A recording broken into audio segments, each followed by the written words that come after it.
companies or really workers and employees are doing this more on their own as well. And that is to do Zoom happy hours or virtual happy hours if you use Skype or if you use something different. And the reason I love these and why I want to help you with them is because they're casual and they're great ways to bond. So bonding means getting to know your colleagues, getting to know your coworkers in a different setting. So now that we're all working virtually more, or I guess not all of us, but a lot of us, this is something that's probably going to be a more common practice. And for non-professional English, and small talk still intimidates you a little bit, happy hours are kind of an extension of small talk. There are still some formalities that you can have depending on who is going to be in the happy hour, and I'll show you different forms of expressions. Some are a little more formal and some are very, very casual. As always, remember, I love that you love to take notes, but I've already taken the notes for you. So if you look at the link in the video notes, I have all of this written down. You can use it as a guide or to study, but open your mouth. I want you to repeat facial expressions in your tone in order for it to sound natural and not robotic, or I'm also going to teach you some ways that it can sound sarcastic on accident. Okay, so first of all, if you haven't already, tell me what your drink of choice is. And I'm going to pull up my notes. Again, you can read along with me or you can read these later, but they're all written for you. Instead of saying, what are you drinking? Or what drink is that? So those can be sound a little more stiff. So you can say, oh, what's that? Or if you say, what are you drinking? Don't say, what are you drinking? In a virtual group setting, it makes it more personal. So like, Cindy, what are you drinking? All right. Something you might hear native speakers say, like I would say, like, oh, what you got? What you got today? What you got?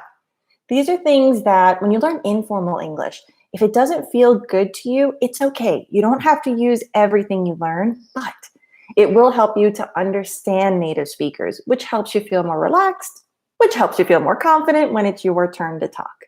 Okay, the first expression. So today we're going to learn how to make, accept, and reject invitations. First example, this one is a little more formal. So sometimes for corporate happy hours or work happy hours, you might have your superiors in the happy hour or on the email chain or text, or if you're using a chat service, you might have the CEO in there. You might be the CEO. And maybe for you, talking to your employees, if you don't have a very casual relationship, you might opt for this slightly more formal structure. Okay. So would anyone be interested in joining me for a virtual happy hour this Friday? Now with making invitations, a lot of times it will be writing, right? Like chat or text. When you do use it, I want you to relax. So these are really great. You can literally take my notes, copy paste into a text or an email and send it out. But if you're going to do it verbally, maybe you're all on a conference call and you want to take the opportunity to create or invite to a Zoom happy hour. So would anyone be interested in joining me for a virtual happy hour this Friday? For a virtual happy hour this Friday? Okay, so notice the intonation. If you're watching this video later, you can pause, you can replay, and the body language. Notice the difference. Would anyone be boring? Zoom happy hours or virtual happy hours are meant to be a casual kind of non-work related space and time for you to bond. So if you're presenting the invitation formally, people are probably going to make an excuse not to go because they just want to relax. So you need to present it in a relaxed way. When you're recording yourself, when you're looking in the mirror, check your facial expression, because if it's just, would anyone be interested? Been to many happy hours? Now, are you talking about virtually or in person? Let me know. So I'm checking the chat. All right, next example for making an invitation. Does anyone want to do a virtual happy hour this week? Now here I enunciated because I wrote it down, want to do. I'll be honest, if I'm saying this out loud, if you're copy pasting or you're using this in writing, do that. But verbally, I would use the informal contraction wanna. Does anyone wanna do? Does anyone wanna do? Okay, so verbally you can play around with the informal contractions more. I don't recommend them in a business setting, using them in writing, unless you see that that's kind of part of your casual work culture. But that's why I have it like this, but verbally, wanna. So does anyone want to do a virtual happy hour this week? happy hour this week? And then I added an expression I wanted to teach you. So if you wanted to reassure them, it's going to be casual. So just to hang out, no shop talk. Shop talk refers to conversations about work to native speakers and understand them better as well. All right, so just to hang out, no shop talk. No shop talk. Now, notice if I change my intonation. Does anyone want to do a virtual happy hour this week? Just to hang out, no shop talk. Facial expressions and intonation can convey enthusiasm. And if you work with Americans, you know that and everyone's different, but in general, as a culture, we do tend to be more overtly expressive and smiley, which I know we get criticized for sometimes, but it's good to know what cultures perceive or what they value in terms of communication so that you can communicate in a way that gets what you want. And if what you want is to get to know your coworkers, if what you want is to be more social, to make those connections, which are really good for networking, then there's certain things that you can adapt to communicate more effectively. Figure it out. A lot of times it's just about playing around with your intonation. Okay, accepting an invitation. So if somebody invites you, you can say, sure, I'm free whenever. Sure. Oh, that little word, sure. I love it, but it can be, if I say, sure, I'm free whenever, then I would probably say, I mean, you don't have to come if you don't want to come. If you say, sure, that sounds fun. When? All right. Sounds good to me. What time? Sounds good to me. So here, notice it's not a complete sentence. That sounds good to me. It sounds good to me. But in casual verbal English, a lot of times we'll drop the subject or it'll be implied and it sounds okay. And for sounds good to me, you know what? I would be okay with that one in writing as well. So if it's an email or texting, that's one of those casual ones that's so commonly used. It's not like informal contractions that I don't recommend in writing. This one's okay. So sounds good to me. What time? Sounds good to me. What time? Good to me. So start listening for those American reductions. As you notice them, you can start using them. And these are really cool ways to smoothen your English. Accept an invitation for these examples. Yeah, I'm in. Thanks for the invite. So you could say, I'm in. Yeah, I'm in. Or just, I'm in. I'm in is a really cool way that we just say, count me in.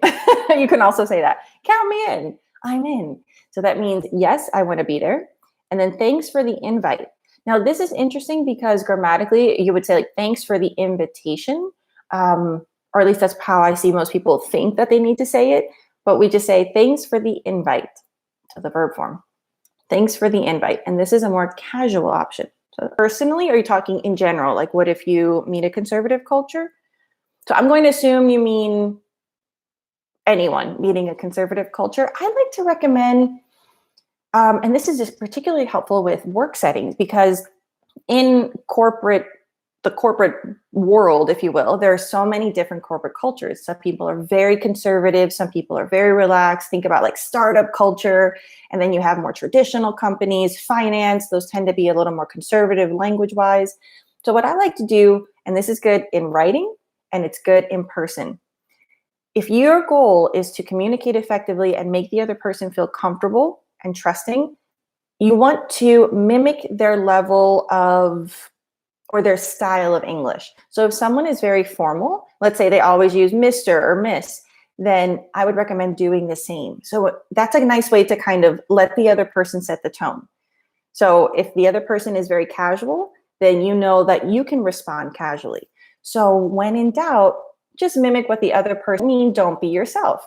But you can be yourself in different settings. You know, think about how you talk to your mom versus how you talk to your brother versus how you talk to your best friend and colleague. None of those are fake. They're all different versions of yourself to communicate effectively with your audience. So you can extend that habit in the business world as well. Oh, great question. Okay, so back to declining. To reject an invitation, I have a couple phrases for you. Oh, I wish I could, but Friday doesn't work for me. Maybe next time. Now notice I didn't say why it doesn't work for me. Something that I coach my students is when you're declining an invitation or when you're comfortable saying no and you try to overcompensate by giving more details, often too many details. And here's the thing. If you go on and on about why you can't go, you risk making the other person feel uncomfortable, feel maybe they offended you by inviting you, feeling like you don't want anything to do with them, so they probably won't invite you next time. And that's not your goal. Your goal is just to say, not this time. So unless they ask, oh, really? What do you have going on? What are you doing this weekend? Then you can offer if you want. A lot of times, honestly, sometimes we don't want to go and spend more time with our coworkers on our precious free time, and that's okay. So feel free to not have to explain yourself, but you can do it politely in a way that's friendly and most importantly, keeps you open, because these are networking opportunities as well. So you don't want to be left out later just because you had one time that you needed some me time, some rest. Okay, so here, let's try again. So I wish I could. Oh, I wish I could. But Friday doesn't work for me. Maybe next time. Maybe next time is really good, especially if you want to make it clear that Saturday is not going to work for you. Sunday, like this is kind of saying not this weekend, because you will. All right, so maybe next time. If you say maybe next time, maybe next time.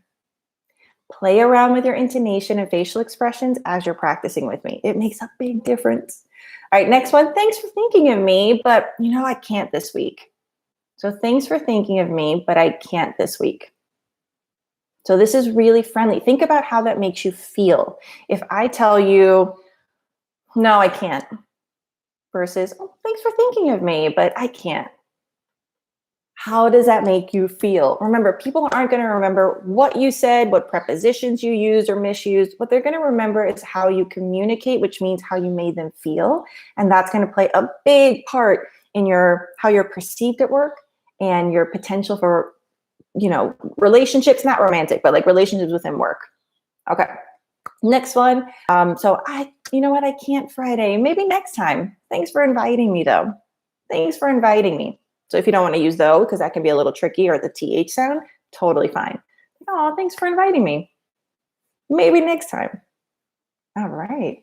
So here, let me check my comments real quick. Okay, so very good question. So now we're finished. You've learned a few expressions on how to make, accept, and decline invitations. For the bonus, it's actually this question that you just asked. Thank you so much. It's how to leave politely. There are some times where the happy hour ends and everyone's like, okay, bye, da-da-da. And sometimes maybe they had a lot of drinks and they're tipsy with delight and having fun. You gotta go. So how to leave politely and how to leave whenever you want. So that's exactly what I'm going to teach you right now. Okay. Joelle! Oh my God, I haven't seen you in forever. I love when you show up in the chat. Thank you all so much for being here. Okay, so how to leave a happy hour. This is your bonus lesson for today. And this is all in the link below. So check it out. Don't worry about writing any of these. I want you to say it. All the time you would use writing it, say it out loud. Look in a mirror. Play around with intonation. Now, leaving a happy hour, I have a lot of options for this one. All right, well, I have to get going. See you next week. Notice the intonation. All right, well, when you hear someone use that kind of dragging intonation, you know they're about to say something. It's not like, all right, well, let's get started.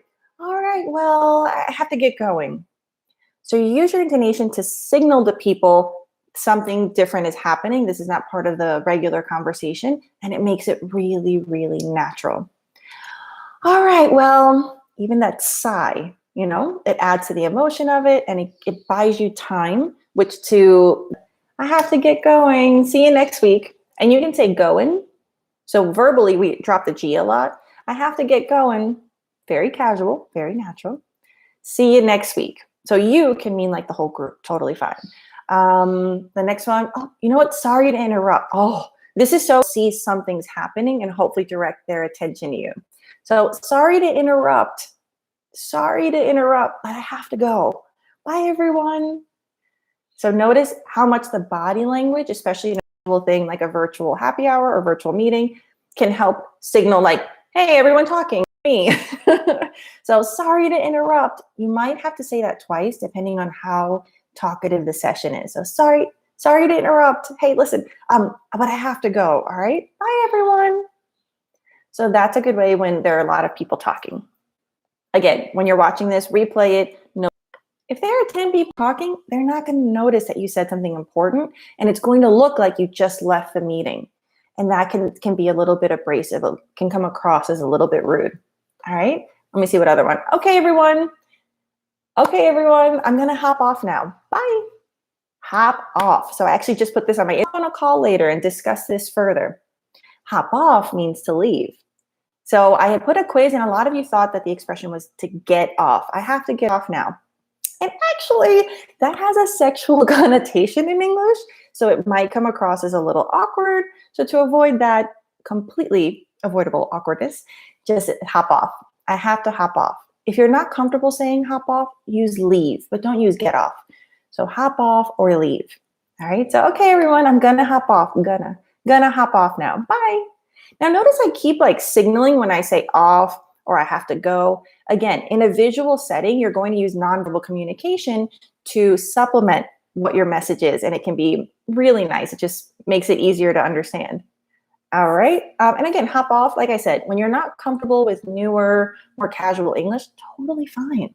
But when other people are using it, now you know what they mean, and again, that makes you more comfortable and confident. Let's see another one. Oh, this was fine. Let's do it again sometime. Bye. So you leave with a compliment, and this was fun is something that we typically say at the end of something. So it's a nice signal like, oh, okay, she's leaving. So, oh, you know what? Thanks you all. This was so much fun. Let's do it again sometime. All right. Bye. So that's a good way to end it. End with a compliment. Now, if you need an excuse, because some people just don't feel comfortable leaving with no reason, if you need to say something, I'll give you two things, because happy hours are usually in the afternoon or evening. So a really simple excuse is hunger. So, oh, you know what? I'm starving, so I'm going to go make something to eat. I'll see y'all later. Or thanks for hosting. I think I have your thanks for hosting. That one's good if you're talking to the person who started it. So if you want to talk to them directly, you can say thanks for hosting. Thanks for hosting. Thanks for hosting the happy hour. If you want to be more general and talk to everyone, you can just say, thank you all so much. See you next week. Have a good weekend. That's always a nice one. So, okay, like, hey, everyone, listen, I'm starving, so I'm going to go make something to eat. But this was really fun. See you next week. So the ones that I have there in the notes, feel free to mix and match whatever feels good or whatever you need in the moment. And the final one, because we're virtual and it's really, and what is it? We're all at home. So it's really hard to come up with a plausible excuse of I'm busy. So how can you use something that's appropriate for our craziness that we're living in? And I think the most typical excuse is the battery. So you can say, oh, you know what? For those people who, if you don't feel comfortable just saying goodbye, if you need a little other excuse, totally fine. This is something that's appropriate and polite. So my phone is about to die, so I have to go. Bye, everyone.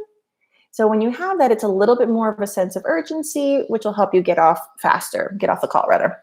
Okay, let me see here. Let me check. Da-da-da. Don't tell me twice. There is an expression like, oh, you don't have to tell me. You don't got to tell me. So I don't know if that's the one, but it just implies that like, I totally get it. Another expression is you're preaching to the choir. If someone says something that you believe and you really agree with, you're like, you are preaching to the choir. All right, this is so good. Oh, thank you so much. Yes, it's not just English. I'm so glad you said that, communication skills. My main focus for you is if you are listening to me, you can understand me. You're probably upper intermediate to advanced. It's not just English that you need. You studied, you did the hard stuff, you got the English, but now what you really need is to focus on communicating, because it's so much more than language. You're going to perfect your prepositions. You're going to use different verb tenses. That's going to happen the more you talk, the more you read, the more you interact. What you really want to focus on now is communication skills. It's the nonverbal with the verbal. It's understanding feeling, how language can make you and other people feel, because that's really going to impact you and how you're perceived and hopefully your opportunities in the world. Okay, thank you so much for joining me. Again, if you are just seeing this, I have the link to the notes at the bottom. If you're interested in having a class with me online, if you want one of my online courses, you can check it out at EnglishChallenges.com. And if you want more free lessons, follow me on TikTok, on Instagram, here on YouTube. Make sure to subscribe because I'm going to try to do more of these live lessons because I find they're very helpful and I want to do topics that are interesting to you. So tell me in the comments what you want to learn about business English. This was Zoom happy hour, but I've also noticed I've been helping a lot of my students with Zoom meetings or virtual meetings because there are a lot of things that you can do in meetings in person, but that you have to modify a little bit so that it translates appropriately for the virtual setting. So anything that you need, let me know. Check me out at EnglishChallenges.com. Subscribe so you can get the notification, all that good stuff. But most importantly, stay safe, stay calm, and stay inside. Bye.